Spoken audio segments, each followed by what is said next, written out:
Assalamu alaikum dear all. I hope you all are doing great. Welcome to the third episode of Idiomics, Idioms with Easy Mnemonics. आज के idiom बहुत मजे के होने वाले हैं और आपके लिए मुश्किल थे पहले, आज वीडियो के बाद बहुत आसान हो जाएंगे। तो चलिए बढ़ते हैं वीडियो की तरफ।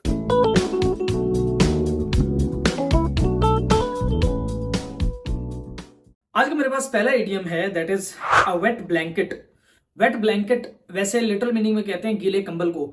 तो इसको समझने के लिए बहुत ही सिंपल है। इमेजिन करें अगर कोई शख्स सोया हो, उसके ऊपर आप वेट ब्लैंकेट डाल दें, उसके ऊपर गीला कंबल डालने से क्या होगा, उसके अपने हौसले तो टूट ही जाएंगे, बल्कि वो उससे क्या करेगा, वो किसी और को भी हौसला देने के काबिल नहीं रहेगा, क्योंकि उसके ऊपर जो आपने कंबल डाला है, गीला कंबल, उसकी वजह से वो अपने सारे हौसले खो बैठे हैं। तो एक ऐसा शख्स जो किसी दूसरे का भी हौसला ना बढ़ाए बल्कि नेगेटिविटी शो करे, तो that person is called a wait blanket, यानी कि हौसला शिकन इंसान, हौसला तोड़ने वाला इंसान is called a wait blanket. Next है मेरे पास अ ड्रॉन गेम।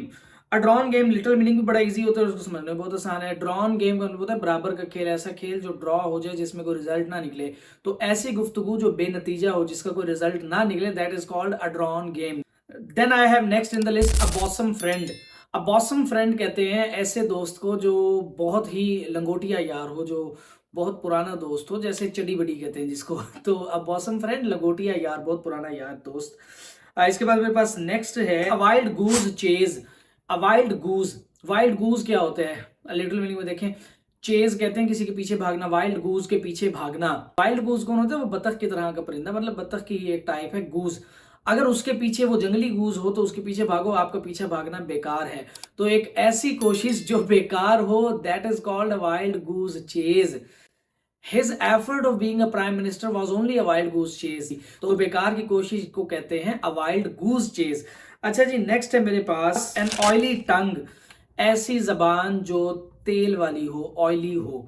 तो ऑयली टंग किसे कहते हैं? खुशामदी जबान को, एक ऐसा लहजा जिसमें खुशामद टपक रही हो। और ऐसा शख्स जो ऑयली टंग रखता है, जो खुशामदी हो, उसको कहते हैं unctuous person, unctuous. Then comes next alpha and omega. Alpha and omega, alpha कहते हैं ए को, ओमेगा कहते हैं डब्ल्यू को, वैसे लिटरल मीनिंग में लैंग्वेजेस में। तो अल्फा एंड ओमेगा मतलब अव्वल से आखिर तक। तो अल्फाबेट के ऑर्डर को भी देखें तो ए से डब्ल्यू तक, तो अल्फा एंड ओमेगा मींस अव्वल से आखिर तक। नेक्स्ट है मेरे पास a child's play. Child's play जैसे लिटरल मीनिंग का भी मतलब बच्चों का खेल, तो बच्चों का खेल मतलब एक आसान काम, एक ऐसा काम जो बड़ी आसानी से हो जाए, is called a child's play. Next I have animal spirit, जानवर का जज्बा। ये तो है लिटिल मीनिंग, और इसका वैसे मतलब होता है जिस्मानी जोशो खरोश, आपके बॉडी के अंदर फिजिकली आप कितना एंथुजियास्टिक हैं, उसको कहते हैं एनिमल स्पिरिट। देन है N iron will. N iron will का मतलब एक ऐसी विल, एक ऐसी कुव्वत इरादी जो बहुत मजबूत हो। तो Quaid e Azam had an iron will while making Pakistan, उनकी जो मजबूत कुव्वत इरादी थी और उसी वजह से पाकिस्तान बना। देन है बिटवीन टू फायर्स। अच्छा, बहुत ही सिंपल है, हालांकि बच्चों को ये समझ नहीं आता। आप लोगों के सामने है, एक फायर यहां पर है और एक फायर यहां पर है, इनके बीच में जो होगा, इसका मतलब वो इधर भी मुसीबत है, इधर भी मुसीबत है, तो दो मुसीबतों की जो जद में हो, उस पर्सन को कहते हैं बिटवीन टू फायर्स। तो दो मुसीबतों की जद में होना कहते हैं बिटवीन टू फायर्स। नेक्स्ट है जी break the news. Break the news का मतलब होता है खबर देना, किसी के सामने खबर को फर्स्ट टाइम रिवील करना। नेक्स्ट है जी मेरे पास bread and butter. Bread and butter वैसे लिटिल मीनिंग में कहते हैं रोटी और मक्खन को। अच्छा, इसके ना दो इस्तेमाल होते हैं ब्रेड एंड बटर के। इडियोमेटिक मीनिंग में मतलब होता है इसका लाइवलीहुड, रोजगार, रोजी रोटी, जो कुछ आप कमाते हो। और अगर लिटिल मीनिंग ना हो तो फिर ब्रेड एंड बटर मक्खन और रोटी भी होता है। वो डिसाइड करना होता है आपको कि सेंटेंस में ये किस तरह से आया है। तो यहाँ पे अगर ब्रेड एंड बटर की बात करें तो इट मीन्स लाइवलीहुड। यहां पे अगर ब्रेड एंड बटर की बात करें तो इट मींस लाइवलीहुड, रोजी रोटी, जो भी आप अर्न करते हो। इसके बाद नेक्स्ट है बियर्ड द लाइन।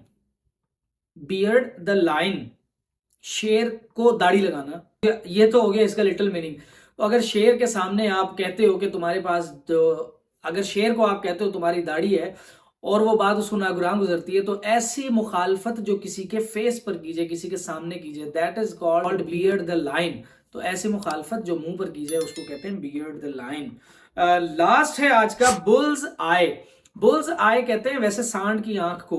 तो सांड की आंख में अगर बिल्कुल आप कोई चीज मारते हैं, निशाना आपका जाता है, तो इसको कहते हैं एग्जैक्ट पिन पॉइंट, निशाने पर होना, एग्जैक्ट एम पर।